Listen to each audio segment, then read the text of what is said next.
On va commencer, Adrien Taquet, avec cette polémique. On en parlait à l'instant avec Alain Joyandet, polémique au Conseil régional de Bourgogne-Franche-Comté. Un élu du Rassemblement national a demandé l'exclusion d'une mère mère voilée, qui a accompagné son enfant lors d'une sortie scolaire. Qu'est-ce que vous pensez de ce qui s'est passé?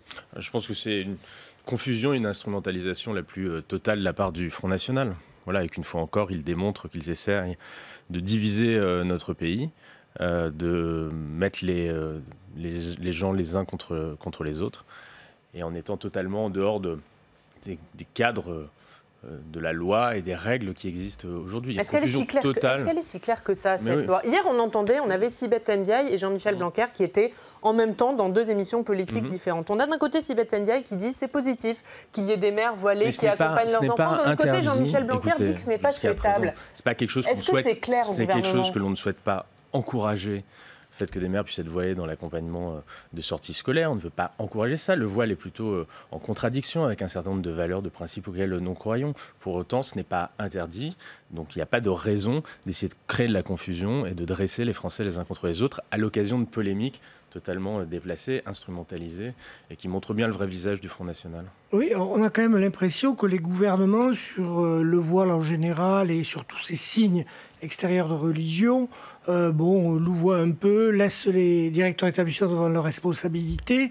Est-ce qu'à un moment donné, il ne va pas falloir 1995 de mémoire, François Bayrou avait émis une circulaire pour justement accompagner les directeurs d'établissement dans les positions, les décisions qu'ils devaient prendre. Vous savez, le président de la République a été relativement clair, c'est la loi de 1905, rien que la loi de 1905. Donc il y a une liberté de conscience dans ce pays. Chacun a le droit, dans son intimité,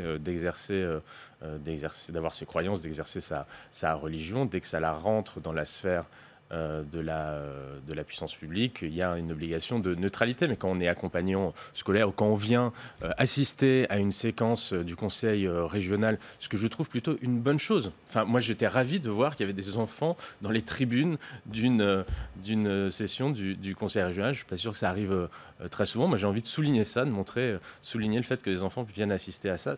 C'est un exercice de démocratie auquel ils ont pris part et qui a été gâché, une fois encore, par la démagogie d'élus du Front National. Mais un dernier mot, est-ce que ce n'est pas laisser trop de responsabilité aux directeurs d'école, aux responsables d'établissement, de dire ce n'est pas souhaitable, c'est à eux de gérer, il faut qu'il y en ait le moins possible? Je ne pense pas que l'on dise ça. Je pense que Jean-Michel Blanquer et l'administration de l'éducation nationale accompagnent les directeurs d'établissement, à la fois en émettant un certain nombre de règles pour les aider à prendre des décisions, et je pense que je sais que quand ils sont face à une situation complexe, car ces situations sont complexes, toujours, ça serait trop simple, c'est pas blanc ou noir.